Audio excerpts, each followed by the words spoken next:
Be desperate. It's not that bad. Hey guys, it's Dami Okudara here, and today I'm going to be talking about why it's actually not that bad to be desperate, to improve, to grow, to self-develop. Now, you guys have heard this many times, but back when I was 20, I did my first dopamine detox, so I said no to certain activities for about 2 to 3 months. And there was a period of time where for nearly every day I was reading for about 1 hour, going for walks. This is during the Rona as well. So I'll be walking around my estate, reading books, Audible, listening to them, even while doing basketball workouts, while hitting the gym as well. And basically what happened was that plus probably smashing through about 2 to 4 hours a day of information and courses and material that I could find on the internet whilst working at the time led to me basically getting vertigo after about 2 months. Now, what I learned by the time I had vertigo was there is so much that I don't know. As the saying says, the more you know, the more you realize you don't know, and that is so true. But one thing that I did get from that was I learned a lot about, okay, how to actually be, at the time, a better salesperson. Sales was something that I really wanted to master. Influence, NLP, which is neuro-linguistic programming, how to phrase sentences in a way that can be better received by people, how to make sure that I'm using better tonality and focusing on certain words so I can convey a message better, right? So by the end of that first detox, I learned a lot about sales and also about marketing and leadership. I read the Blue Ocean Strategy and a ton of other books. But one thing that I realized was what I probably could have done is also have done that whilst working the job. At the time, I was just working, I think, for my dad, whilst also trying to still grow my agency during COVID, which was such a great learning lesson because I was cold calling people when they did not want to be cold called, when their businesses were shutting, they're telling me to F off and all kinds of things. But the benefit of me being desperate was it forced me in an incubator of time to grow a lot faster mentally. I like to use this phrase all the time. You are paying off ignorance debt. I think Alex Hormozy says a similar thing. You pay off ignorance debt, then you learn, and then you earn. At that time, I wanted to pay off this amount of ignorance debt as fast as possible. And I'm so grateful that I decided to do that at 20. So that was the first reason and learning curve where I realized being desperate was great. Another example was in the 2021 detox that I did. So I was a bit older. At the time I was living in the city. I was 21 years old. And at this time, I actually quit a 90K per year job as a business development manager for one of Australia's biggest marketing agencies. I'm not going to discuss the name of this agency, but I was making 90K a year. I was 21. I was like, whoa, this is crazy. Guys, I quit after 4 weeks because I was like, you know what? I think I have the confidence to go back on and focus on my agency again. Like, I can do this. I'm going to quit. So I told the team, and I called the boss, and I told him I was quitting. It was one of the most uncomfortable conversations that I've ever had, right? Because I just didn't want to, I felt bad. They were so nice to me, and they helped me up with all the setup, etc. But I quit after 4 weeks. And basically, I was like, okay, great. This is my definition of being super committed. I'm desperate to grow my business. COVID, the Rona was still around.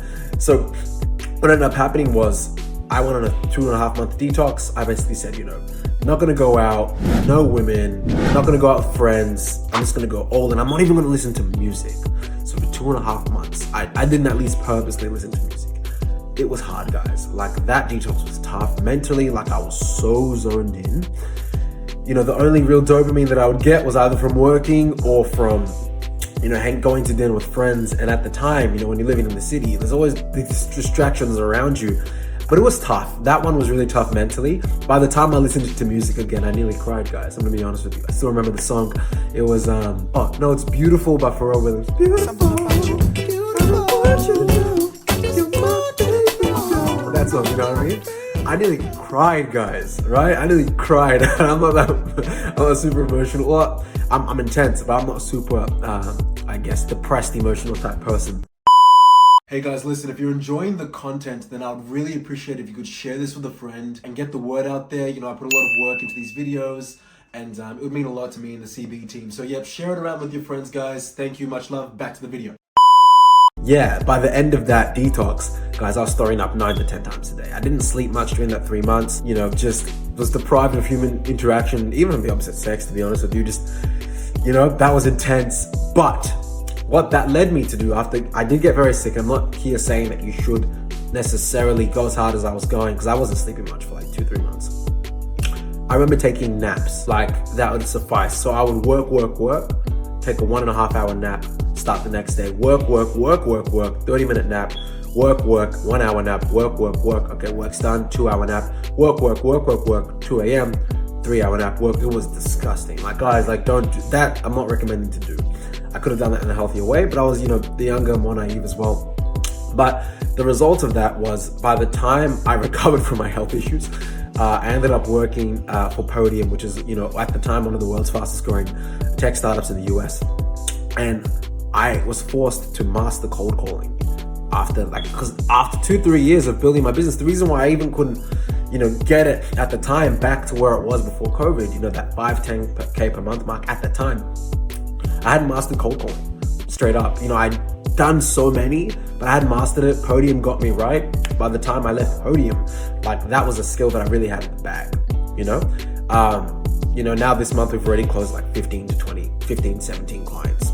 You know what I mean? Are all of these clients from cold calling? No, but to be honest, 80% of them are, right? So, and I don't even need to necessarily have to cold call, especially at the level that we're at. But anyway, so guys, are there negative effects to being super desperate and pushing yourself too hard? Of course there are. I'm not saying push yourself into the ground and get sick.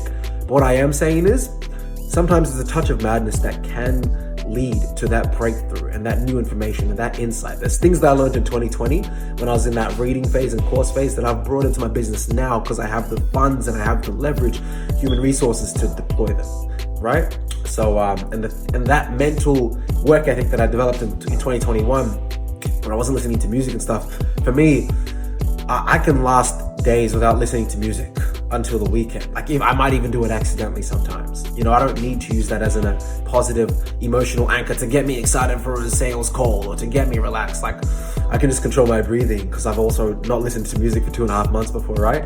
So guys, being desperate, yes, can have its drawbacks and it can be dangerous. I don't want this to be just a hustle porn video, but I do want you guys to understand that, especially I'm not even saying I'm successful yet, but we'll hit some revenue numbers this year. So hopefully, that will be enough to at least, be respected at a higher level, at least in a business sense. But oftentimes there's a lot more to the story than just the person that says work hard or balance. It's not that simple. A lot of times they have been desperate, and being desperate isn't the worst thing. Much love, guys. Take care. Enjoy. Hey guys, listen, it's Dami here from Clientele Boosters. And look, if you want to learn about how you can grow your business sustainably using our concept of mega communities and how we build one for you and your business and how you can use it to have a sustainable pipeline of buyers, customers, clients sustainably with this strategy, then just click the link below. There's going to be a link in the bio, link in the description. It's going to show you guys exactly how you can do it and how you can talk to one of our team members and why they're going to break it down for you and your business. Till then, you guys enjoy. Much love. Best luck. Bye-bye.